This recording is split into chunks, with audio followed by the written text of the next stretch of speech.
गरीब भाई की अमीर बहन। किशोर और पिद्दी दो भाई बहन थे। पिद्दी बहुत खर्चीले स्वभाव की थी। वो जितना कमाती अपने ऐशो आराम में पैसे उड़ा दिया करती। लेकिन किशोर समझदार था, घर को साथ लेकर चलना जानता था। अपनी बहन के जितना कमाता तो नहीं था, लेकिन फिर भी वो किसी तरह घर का खर्च चला लेता था। एक दिन पिद्दी किशोर से कहती है, किशोर, तुम थोड़ा ज्यादा क्यों नहीं कमाते?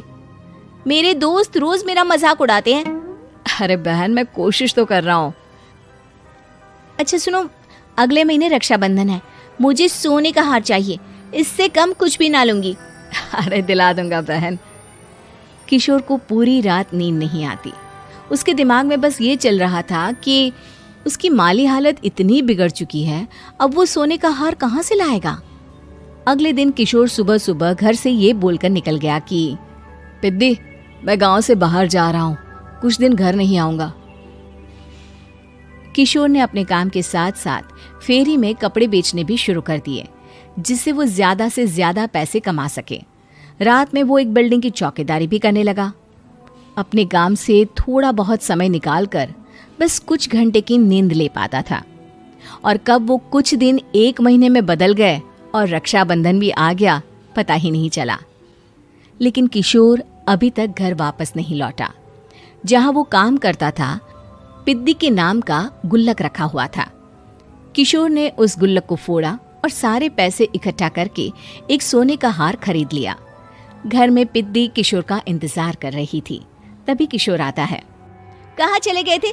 4 दिन का कहा था और 1 महीने से पता नहीं कहाँ गायब हो गए थे। मैंने बस एक हार मांगा था और तुमने तो घर ही छोड़ दिया। अरे मुझे थोड़ा काम मिल गया था। कुछ नहीं, सब समझती हूँ, बहाने थे तुम्हारे। अपनी बहन के लिए इतना भी नहीं कर सकते, कैसे भाई हो? चलो यहाँ बैठो, राखी बांधती हूँ। पिद्दी ने किशोर को राखी बांधी। वैसे ही किशोर ने अपनी बहन के हाथ में सोने का हार रख दिया। उसकी खुशी का कोई ठिकाना नहीं था। वो मिठाई खिलाए बिना ही नेकलेस लेकर चली गई और शीशे के सामने अपने गले में हार रखकर देखने लगी। किशोर ने लड्डू उठाया और खुद ही खा लिया। ऐसे कई साल गुजर गए। एक दिन पिद्दी की नौकरी छूट गई। अब वो पूरी तरह किशोर पर डिपेंड हो गई थी। आए दिन किशोर को अपने महंगे महंगे शौक गिनाकर उससे पैसे मांगा करती थी। किशोर, कुछ पैसे देना, मुझे पार्लर जाना है। किशोर बिना कुछ बोले उसे पैसे दे देता। ये क्या, 500? अरे इतने में तो मुझे पार्लर में एंट्री मिलेगी बस। अच्छा, देता हूँ ना ज्यादा। अरे कैसे भाई हो, अपनी बहन के लिए इतना भी नहीं कर सकते।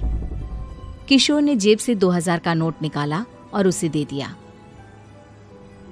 किशोर गरीबी में रह लेता था, लेकिन अपनी बहन को कभी कोई कमी नहीं होने देता था। बेटा, पिद्दी तुम्हारी बहन है, उसे कभी किसी चीज की कमी मत होने देना और उसका ध्यान रखना, क्योंकि भाई का फर्ज होता है अपनी बहन का ध्यान रखना। किशोर ने माँ की कही ये बात हमेशा के लिए याद कर ली थी। शायद माँ की इसी बात की वजह से किशोर पिद्दी की हर जिद पूरी करता चला आ रहा था। किशोर, आज मैं अपने दोस्तों के साथ पार्टी करने जा रही हूँ, मुझे कुछ पैसे दो ना। किशोर पिद्दी को समझाता है, लेकिन पिद्दी नाराज होकर चली गई और अपने कमरे में सुबक सुबक कर रोने लगी। किशोर अपनी जेब से कुछ पैसे निकालता है और पिद्दी को दे देता है। किशोर खुद कभी अच्छे कपड़े नहीं पहनता, लेकिन पिद्दी को राजकुमारी की तरह रखता। पिद्दी के जाने के बाद किशोर अपने काम पर निकल गया। एक तरफ पिद्दी अपने दोस्तों के साथ मस्ती कर रही थी, तो वहीं दूसरी तरफ किशोर पैसे कमाने के लिए कड़ी मेहनत कर रहा था। कुछ और दिन ऐसे ही बीत गए।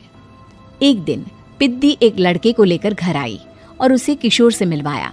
किशोर, मुझे इस लड़के से शादी करनी है, लेकिन इनके मम्मी पापा बोल रहे हैं कि उनको दहेज में एक कार चाहिए, तभी वो मेरा और पंकज का रिश्ता कबूल करेंगे।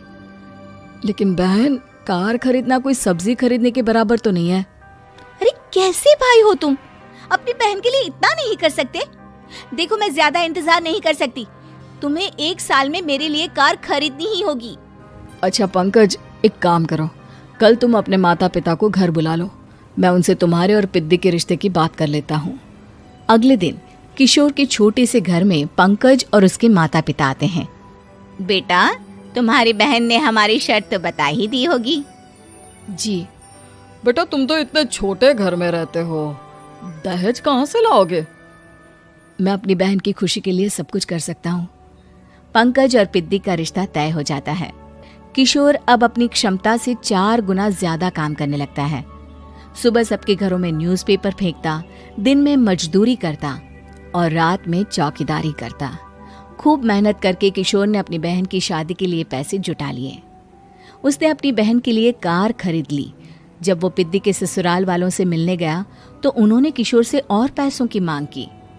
इस बार किशोर हार चुका था। पिद्दी माफ करना, मैं तुम्हारी शादी उस लड़के से नहीं कर सकता। वो लालची लोग हैं, उन्हें सिर्फ पैसों से मतलब है। देखो किशोर, मैं पंकज से ही शादी करूंगी। क्योंकि पिद्दी ने तो किशोर की बात न मानने की जैसे कसम खा रखी थी।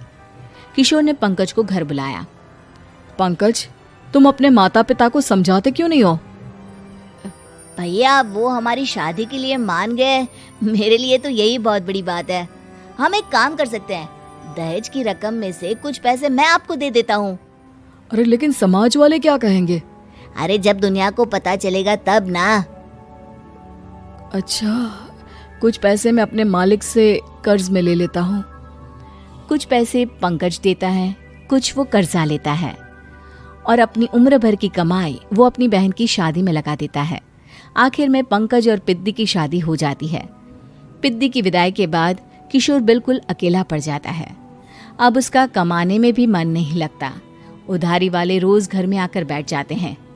अरे किशोर, अब तो पिद्दी की शादी को 5 साल हो गए, अब तो हमारा पैसा लौटा दो। चाचा, पिद्दी के जाने के बाद किसी भी काम में मन नहीं लगता। अरे तो हमारा पैसा कैसे वापस मिलेगा? जी, कुछ करता हूँ मैं।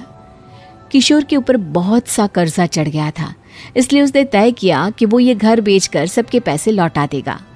अगली सुबह शहर के किसी साहूकार को उसने अपना घर बेच दिया और सबके पैसे लौटा के वो गांव छोड़कर चला गया। पिद्दी ने शादी के बाद कभी अपने भाई का हाल तक नहीं पूछा।